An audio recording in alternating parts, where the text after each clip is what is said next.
Hi, everybody. My name's Colin Murphy, and welcome to Torcana Podcast number 7.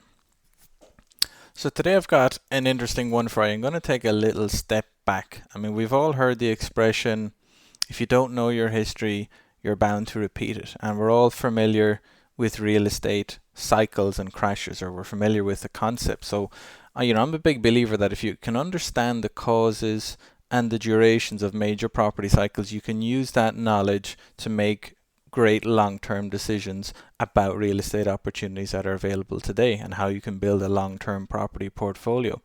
So I love reading history books. I like reading real estate books. I love reading biographies of famous business people and famous presidents. So I was always a fan of the history of Florida real estate because it really is it's one of the most colorful and checkered histories of anywhere in the USA. Its property industry has had more booms and busts than pretty much any market I'm aware of. And even though Florida's got 500 years of history, I'm going to start really just in the early 1900s. I'm going to talk a little bit about how it was transformed by transport revolutions. I'm going to talk a little bit about the massive real estate boom and bust in the late 1920s. I'll talk about the post-war years and how the interstate highway bill changed everything. I'll mention Walt Disney and what he did very briefly. I'm going to talk about the recession of 1974, the huge banking, savings and loan crisis of the 80s.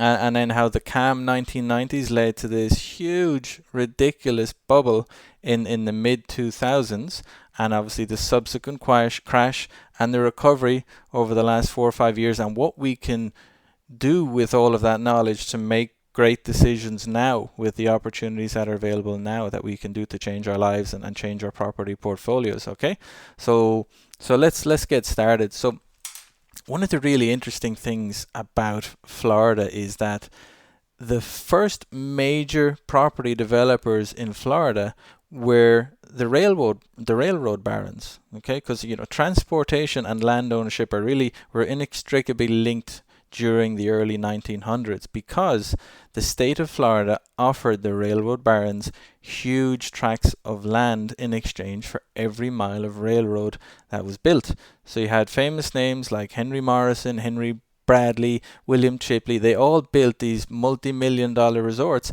at their own major railroad junctions. And that's how the Florida tourism market really got started. It was the railroad barons.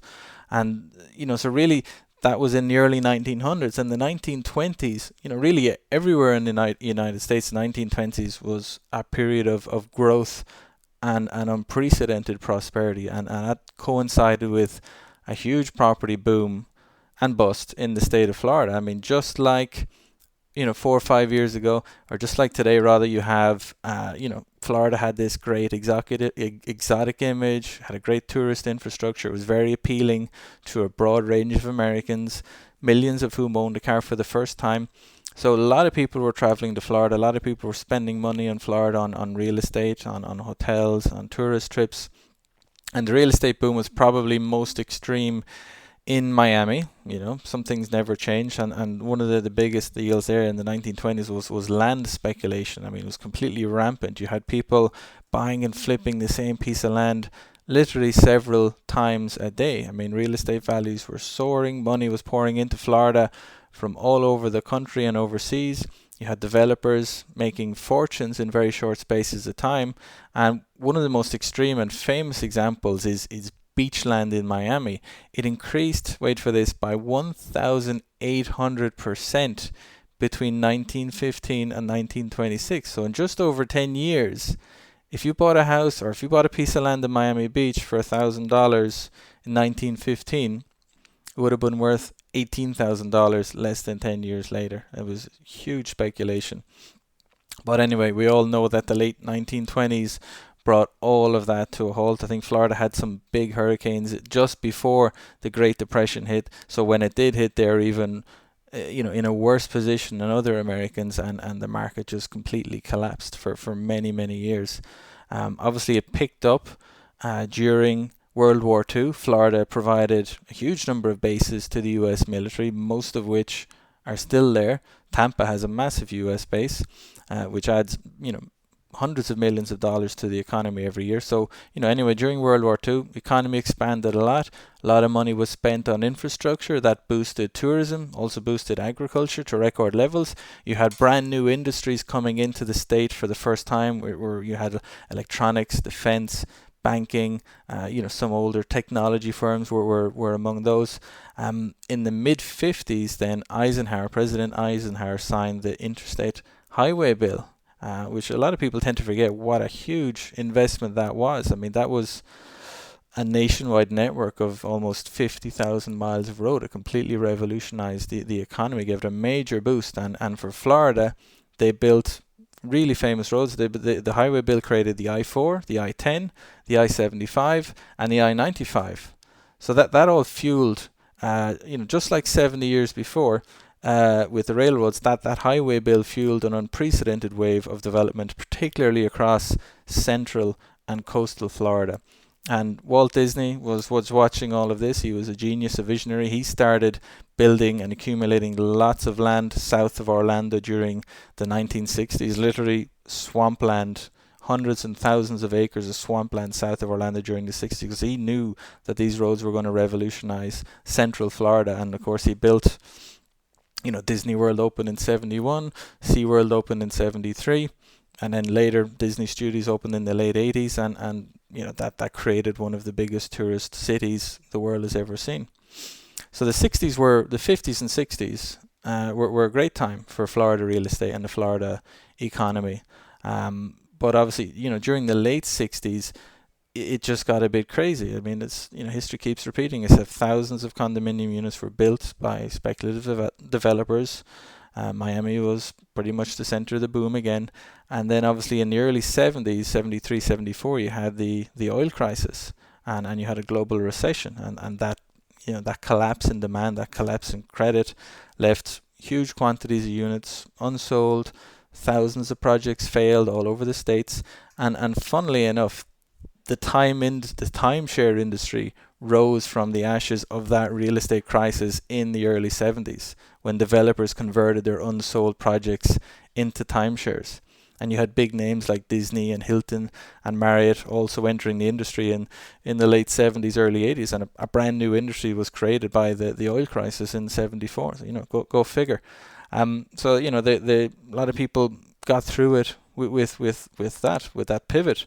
And then in the 1980s, during the Reagan years, basically, you had a major deregulation in the savings and loan industry. Okay, these, previously small, boring banks that just, the board of directors owned the bank, they just lent their own money. All of that was completely deregulated, caused a lot of disruption. New loan specialists were entering the commercial market. People were lending unprecedented sums to property developers. It caused overdevelopment all over again. You had lots of loans given to unqualified borrowers who built very poor quality projects. And when you combine that volatile market, high interest rates, bad management, non-performing loans, poor oversight, and it caused literally 1,000 savings and loan institutions to collapse, to fail. A huge bailout was made in the 1980s to save them. I mean, does that sound familiar? The same thing happened 20 years later in the mid 2000s. So that, the 80s, the savings and loan crisis in the 80s was a very big deal. I mean, some of our older clients will remember that very well. Anyone now in their 60s and 70s that was working back in the early 80s will remember that, and what a huge disruption it was to the economy. But it recovered. It always did. The 1990s in Florida was actually a really stable period. You had residential and commercial values recovered very well. They're appreciating at a moderate pace, at or a little bit above the economy. The general Florida economy was expanding very nicely. They had loads of tourist money. You had lots of money from retirees. You had high technology industries pouring in from all over the country and abroad. Basically a business-friendly environment, encouraged a lot of corporations to relocate there. There's no state tax either. So, the real estate market was playing an important part in the economy, but it was just one part of a diverse economy during the 1990s. But of course you had roll on to 2000, you had a dot-com bust, and you had the 9/11 attacks. So, federal interest rates were lowered dramatically to stimulate demand during those periods, and that created an avalanche of cheap credit in the Florida and obviously the global market. So what happened? Speculation in real estate took off. Once again, investors poured in all over the world. Developers built huge amounts of condos and single family homes and commercial buildings everywhere. And, despite an economy that was still purring along quite nicely, incomes were not keeping pace with the property price and the rental increases. And because of that, bank lending became increasingly reckless. There was interest-only mortgages. There was zero down payments, adjustable rate mortgages. People were signing documents that weren't verified. You had no income verification, and lots of aggressive tactics used to lend money to people that shouldn't have been borrowing with. And really, between the late 90s, say between 1998 and 2006, house prices in the USA doubled. In the USA in general, it doubled. In Florida, they probably got a little bit more than that, but they were average house in the late 90s about $110,000. Fast forward to 2006, went from $110,000 to about $250,000 for an average house. So those are incredible annual increases, and they hadn't been seen since the 1920s. I mean, there'd been a few booms between then, but not this scale was last seen in the 1920s when you had that crazy speculation. So, but just like then, just like the late 1920s, all those gains made between the late 90s and 2006 were completely wiped out in the Great Recession. And average prices, they're up at 250 in 2006, and they fell way back down to the low hundreds again. And literally in 2009 and 10, average prices were back to where they were in 1997, 1998. Obviously, what happened? They fell literally 70% in value. If you had a property that was $100,000, sometimes the prices were falling to $100,000, $70,000, $80,000. I mean, I've seen all sorts of amazing discounts back in the 2008, 9, and 10. Obviously, prices have recovered since then. They hit a floor in Florida in late 2010, so that was more than 5 years ago, and they've been recovering and increasing ever since then. Now we're in March 2016. So, I mean, what can you learn from all this history? I mean, it's very interesting. Well, it is for me. Hopefully it is for you. But what can you learn from it? I mean, one certainty is no matter how far back you go, whether it's 10 years to the Great Recession, whether it's 30 years to the savings and loan crisis, or 80 years to the or 40 years to the oil crisis, or 80 years to the 1920s. Go back further than that if you want, but all you'll see is property prices tend to rise and fall in cycles, and these cycles tend to last about 20 years from peak to trough. And not only that, but the pattern of each cycle is actually really consistent. I mean, it tends to start when the availability of cheap money encourages property speculation. That initially leads to an economic boom. Real estate prices start to rise faster than normal, faster than people's incomes. More and more people try and benefit from that market and basically jumping on the bandwagon, gambling savings they shouldn't be gambling on the potential of a quick profit. And the government notices that before it gets completely out of control. Authorities try and tighten access to credit. There's an initial slowdown. People think, yeah, it'll be a soft landing. It hardly ever is, but there's initial slowdown. It accelerates, causes the economy to falter. If unemployment goes up, vacancies go up, foreclosures go up. Speculators start panicking. They start dumping their stock, force prices down further. I mean, that's a narrative that'll sound familiar to anybody that's been following the property market in Florida or in lots of other countries in the last 10 years. But that could have just as easily described peaks in the 1890s, 1907, 1929, 1974, and plenty of others as well. So, while trying to predict the precise top and bottom of a market is basically a fool's game. I mean, it really is. I think most people will probably agree that we're at the start of a new cycle in Florida. There was a cycle that started in the 1990s, and it peaked in the early 2000s, and prices fell until 2010, and then they've been recovering for the last 5 years. So if you can picture a series of bell curves, we're at the start of a new bell curve. Okay, prices are creeping up slowly, and they have been for the last 5 years. I mean, the next peak probably won't happen until the mid to late 2020s, if history is anything to go by. So, okay, well and good. I believe you, Colin. What does that tell you? I mean, what it tells you is that you should forget speculation. Don't try and time the market. You concentrate on starting well-built properties close to good schools, close to the jobs, close to the transport links, basically where families and regular people like to rent and buy.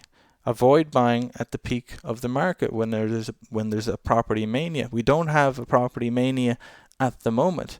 The crash stopped 5 years ago. We're at the bottom of a new cycle. This is a great time to buy. Just make sure you're buying somewhere with long-term fundamentals in place. Don't start gambling on fancy airports and hotels and golf courses and all that crap. Just buy in regular, well-established suburbs. You don't need to pay a premium for brand new construction. I mean, if you want a new home for you to live in and you want new construction, fine, that's one thing. But if you're looking to build a rental portfolio, you don't need to go for the shiny new houses. Just buy a house in a regular suburb where there's good demand and a good solid concrete built house. That's gonna do well for you. Make sure you've got a good property manager. If you're buying it with cash, make sure you have enough cash saved up. Make sure you're allowing for your vacancies and maintenance reserves. If you're buying with finance, make sure you're locking in an interest rate for as long as you can. I mean, I'd avoid buying with 2 and 3 and 5 year adjustable rates, because you just don't know what's going to happen to interest rates in 5 or 10 years. In America, you have the luxury of having 20 and 30 year fixed interest rates. You don't have that in Europe at all. So basically, get a property in a solid area at this stage in the cycle. You have a 3 to a 5 year window where the market in Florida is going to continue to be stable and regular and not too frothy. Okay, so this is the best time. This is a great time on this current bell curve to buy and build a property portfolio. Just get your basics right. Buy a nice normal house in a nice normal neighborhood at a good price, and then literally sit back, enjoy your rental income, keep an eye on your numbers, and look, if you want, you either just keep it forever, or if you start seeing the market going nuts in 15 years time and you're getting all these stupid offers for your money, then fine, consider selling it and then wait another 10 years until the market falls and gets back up again. I mean, you can do that. If you want to time it that way, you can do that. But if you're just interested in building a portfolio and again getting on with your life with your other job, this is a good time to do it in the cycle. Okay, this is a good time to do it. So there you go, quick history lesson on Florida. Hope you found it interesting, a little bit different today, but again, you can learn stuff from this. I mean, you really can learn from these cycles. They just keep repeating themselves. They've repeated themselves time and time and time again. And if you want, I've written a few years ago, I wrote a PDF about this, like a 12 or 13 page PDF, which goes into it in a little bit more detail. You can download it at torcana.com/ebooks. And yeah, any feedback's appreciated. This is more or less the end of the podcast. If you contact me, colin.murphy@torcana.com, I'll show you details on the properties that we're currently renovating. If you go to the website or look at our newsletters, you'll see those. We'll see pictures, before and after pictures of the types of homes that we've been buying and renovating. We help people build portfolios. We're building our own portfolio. So anybody wants to have a chat, just give me a call. 321-806-1195. Feedback is always welcome. Have a look at our website, torcana.com, our blog, info.torcana.com. That's it from me today. Have a great day. Have a great weekend. Hope to hear from you soon. This recording contains general information relating to the real estate market, and it is for educational purposes only. Buyers should always seek appropriate legal, tax, and financial advice from suitably qualified professionals before entering into any real estate transaction. Actual returns from rental properties will always vary from person to person and deal to deal based on unique circumstances. While we have no reason to doubt the validity of comments of any guests on our show, we do not warrant their accuracy. Opinions of the host are not necessarily shared by other employees and partners of Torcana and its subsidiaries.